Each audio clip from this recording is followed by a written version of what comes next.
இறைவன் தூய ஆவியாரின் வழியாக நம் உள்ளத்தின் எண்ணங்களையும் நம் வாழ்க்கையில் நாம் வைத்திருக்கிற ஆசைகளையும் அறிந்து அவர் மூலமாக இறைவன் பல அற்புதங்களை செய்வார் என்று 1 கொரிந்தியர் 2ஆம் அதிகாரம் 10ஆம் இறைவசனம் கூறுகிறது. நாம் இவ்வாறு வாசிக்கின்றோம். கடவுள் தூய ஆவியாரின் வழியாக நமக்கு வெளிப்படுத்தினார். தூய ஆவியாரே அனைத்தையும் துருவி ஆய்கிறவர். கடவுளின் ஆழ்ந்த எண்ணங்களையும் அறிகிறார். இறைவன் நமக்கு கொடுத்த மாபெரும் கொடை தூய ஆவியானவர்.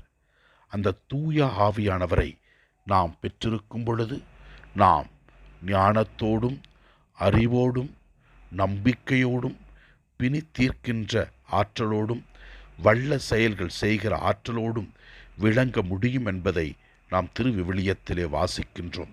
எனவே தூய ஆவியை பெற்று அவரை நம் வாழ்க்கையில் வெளிப்படுத்தி அற்புதங்களையும் அதிசயங்களையும் அனுபவித்து நாம் மற்றவர்களுக்கு உதவியாக இருப்போம்.